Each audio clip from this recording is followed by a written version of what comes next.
Hello everybody. Before the start of this video, our presenter has asked that a couple of points be made clear to you.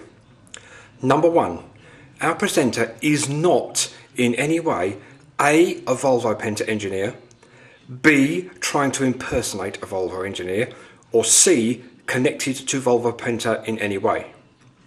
Number two, if you follow the procedures in this video in any way, you do so entirely at your own risk. Number three, if anything goes wrong to your own boat after following the procedures in this video, there are three things you should do. A, ring a real Volvo engineer. B, don't call our presenter. And C, ring the Samaritans. Thank you for your patience and your time. Thank you. Over to your main feature and our presenter. Goodbye. Hello everybody. Welcome to the Thanks Mum CAD 32 Duopop Drive UJ and exhaust bellows replacement video.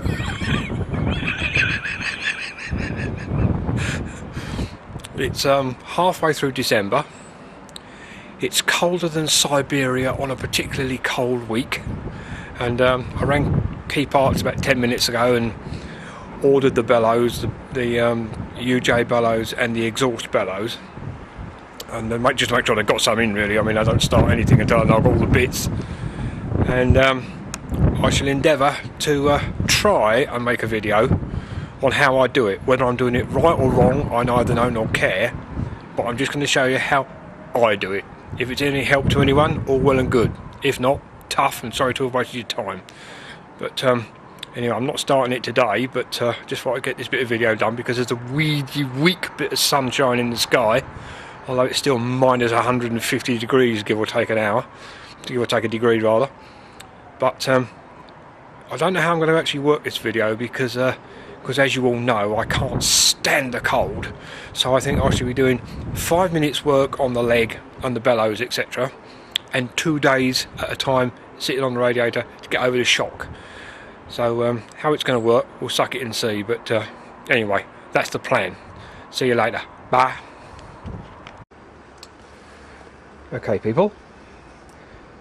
This is the Volvo leg I shall be attacking. As you can see, let me just go back a bit so you can see. There's the shed wall. There's some tubs I use for putting diesel in. There's the boat. Now, as you can see for yourself, it's a bit of a tight space there, so you're going to have to bear with me as I video stuff, because what I'm going to do, I'm only going to take video of doing this side of it, because it's so awkward to get underneath with the camera and take video from the starboard side, because it is just not sufficient room. Now, for those of you who are not particularly au fait with the stern drives of these Volvos, that is the bellows for the UJ, or universal joint if you prefer, and the other bellows for the exhaust is just in there, which you can't see because I've got the leg tipped down. I store it like that, and you don't put any unnecessary strain on the oil seals in these rams here, on the power trim rams. Now, the observant of you will have noticed that my particular leg is covered in black streaks and lots of mess. That's not the natural colour of a Volvo. It's because it's got pints and pints of old engine oil poured all over it, and then I'd squirt WD-40 and duck oil all over it, and it all acts as a preservative. So anyway, that's the lie of the land with that. Now, what you have to do is what I do, let's put it this way, I'll start again. What I do is I crack all the nuts and bolts, all these Allen screws here first. I don't take the pins out, but I crack all, and there's some just in there where the rams are, there are some R clips, as in letter R, not what you sit on on the rams, and I make sure all those are free first before I start actually trying to take bolts and pins out. This gear selector covering has to come off. What else can I tell you? There's some bolts out there, that is one of the steering pins there. This here is called the steering helmet.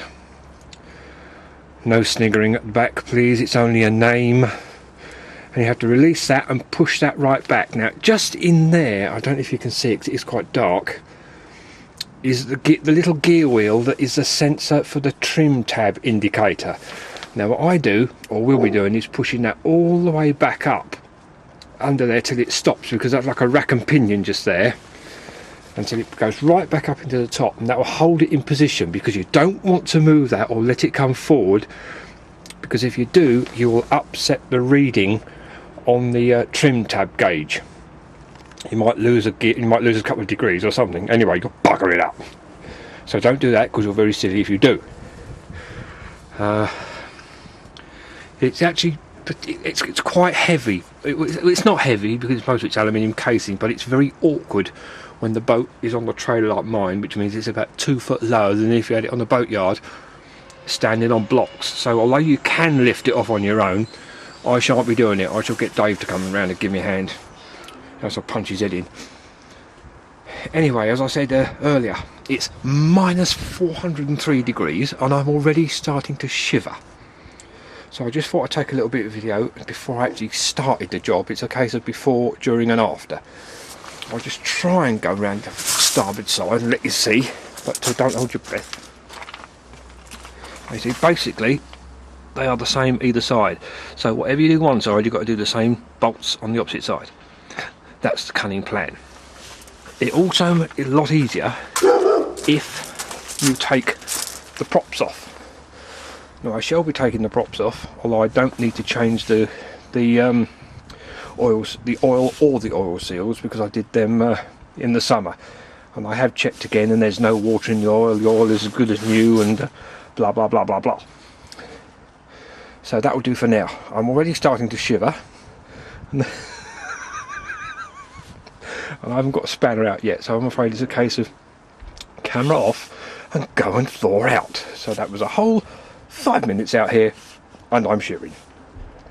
So as you can imagine, I'm going to be doing it at sort of 1 bolt a day to get this job done. And sorry, got to turn the camera off. Shivering. Bye. Okay, everybody. Going to make a bit of a start. Going to take the gear selector cover off. There's just 2 screws, very very long screws, and they shouldn't be tight, which they're not because they're so covered in oil and grease. They come out easy. Just undo that one. Undo that one. We have to disconnect the gear selector cable, you see. Now you disconnect it. That just pops off. All nice and oily and greasy, as you can see, hence no rust. Put that to one side for a minute. I shall pick the camera up and show you what we're going to disconnect.